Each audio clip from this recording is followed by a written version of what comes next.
এটা উদযাপন করা উচিত।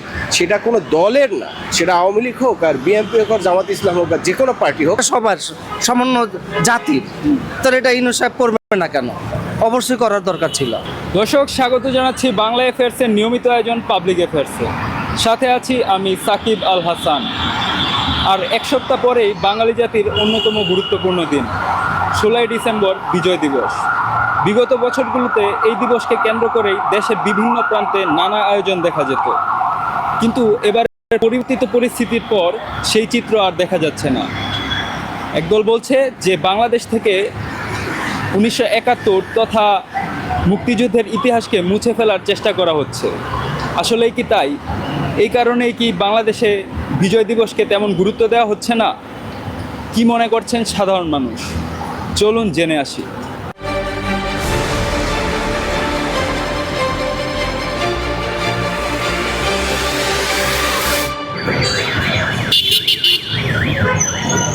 একাত্তরের স্বাধীনতার পর 72-এর সংবিধানকে আসলে এই সংবিধানটাই বাংলাদেশ থেকে মুছে দেওয়ার পরিকল্পনা চলতেছে। এই কারণেই বিজয় দিবসকে আসলে তারা স্মরণে রাখতে চায় না। 71-কে মুছে ফেলতে হলে আসলে 72-এর সংবিধান মুছে ফেলতে হবে। আগামী প্রজন্ম তো 71-এর ইতিহাস ভুলে যাবে। এই দেশের যে স্বাধীনতা, 71-এর যে চেতনায় বিশ্বাসী ছিল বাংলাদেশের মানুষ, মুক্তিযুদ্ধের যে বিশ্বাসী ছিল, সেই বিশ্বাসকে মানে এই দেশের মানুষের মন থেকে একবারে মুছে ফেলতে চায় এই 24-এর যারা যোদ্ধা, তারা একবারে মানে 71-এর চেতনাকে মুছে ফেলতে চায়। আমাদের দেশের স্বাধীনতা একটাই। আপনি এখন যে 24-এর স্বাধীনতা, এটা কোনো স্বাধীনতা নয়, এটা কোনো দেশের সাথে যুদ্ধ হয় না। স্বাধীনতা তাকেই বলে কোনো দেশের সাথে যুদ্ধ করে যখন আমরা জয় করব তখনই বলা হবে ওইটাকে স্বাধীনতা। 24-এর স্বাধীনতা কোনো স্বাধীনতা না, এইটাকে বলা হয় ফ্যাসিস্ট। যারা বলছে যে ফ্যাসিস্ট আওয়ামী লীগকে আমরা তাড়াই দিছি, এইটা বলতে পারে যে ফ্যাসিস্ট তাড়াইছি, কিন্তু এইটা কোনো স্বাধীনতা আমরা মেনে নিতে পারি না। আমরা যারা মানে 75-এর পরেও যারা জন্ম হয়েছে, আমরা কিন্তু এই স্বাধীনতা মেনে নিতে পারি না। যারা পালন করছে না, ঠিক আছে, তারা কেন পালন করছে না এটা হলো তাদেরই ব্যাপার, এবং কি যারা সরকারে আছে তাদেরকেও এটা পালন করা দরকার। যে কারণ কোথাও কেউ এটা নিয়ে কথাও বলে না। আপনি এখন বলবেন কোনো কথা, আপনি হয়ে যাবেন আওয়ামী লীগের দোষর। কেউ কথাও বলতে পারতেছে না, কোনো কথা বললেই আওয়ামী লীগের দোষর। হয়তো দেখা গেছে যে আমি রাস্তায় আজকে কথা বলছি, আমি মার খেয়ে যাবো, ঠিক আছে, আমাকে দোষর বলে সবাই মারপিট শুরু করবে। এই জন্য সবাই চুপ করে আছে। দেশের পরিস্থিতি কেমন যাচ্ছে একমাত্র উপর আল্লাহ ছাড়া কেউ জানে না। আমরা আসলে খুব কষ্টেই আছি, এটা বলতে হবে। আমরা যারা দিন আনি দিন খাই, আমরা যে কীভাবে চলতেছে কত আল্লাহ ছাড়া কেউ জানে না। এই সরকারে অবশ্যই মুক্তিযুদ্ধ সম্বন্ধে জানাতে হবে।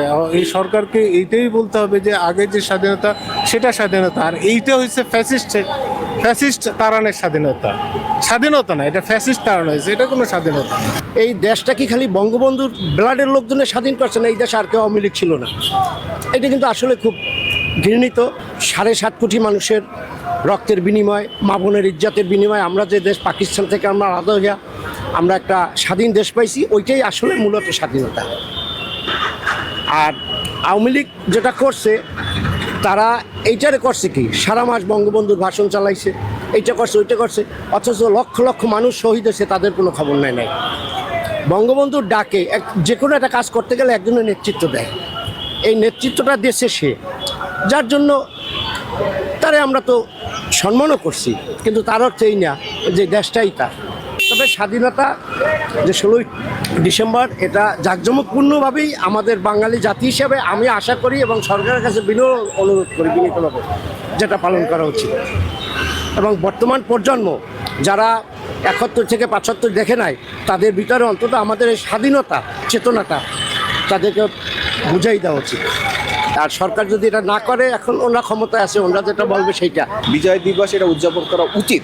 সেটা কোনো দলের না, সেটা আওয়ামী লীগ হোক আর বিএনপি হোক আর জামাত ইসলাম হোক আর যে কোনো পার্টি হোক, বাংলাদেশের প্রেক্ষাপটে বিজয় দিবস উদযাপন করা এটা আমাদের একটা নৈতিক অধিকার, এটা আমাদের সার্বভৌমত্বের অধিকার।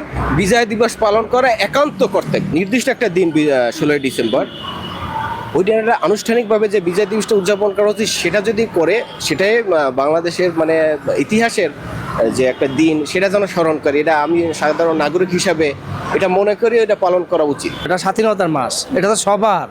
আপনার আমার জনগণের সবার আমাদের, এটা তো একক কেউ না, কোনো দলের জন্য না, কেউ না, এটা সবার সামান্য জাতির। তাহলে এটা ইউনূস সাহেব করবে না কেন? অবশ্যই করার দরকার ছিল। সরকার অবশ্যই করবে, কারণ যেহেতু আগে এগুলি করছে, এখনো করবে, এখন একটু কম বেশি হতেই পারে। আমার এখানে ষড়যন্ত্র এটা আমি মনে করছি না আর কি। এটা হচ্ছে যাই হোক, দেশ যেভাবে চালাচ্ছে সেভাবেই তো চলবে, যেদিকে নিয়ে যাচ্ছে সেভাবেই তো যাবে। একটা মনে করেন যে মেলা বহাইব 16 ডিসেম্বর কিংবা কোথাও কোনো যে কোনো অনুষ্ঠানে মানুষ আতঙ্কের মধ্যে আছে, কোথাও কোনো বিস্ফোরণ হইলো কিনা। দর্শক, সাধারণ মানুষ বলছে এই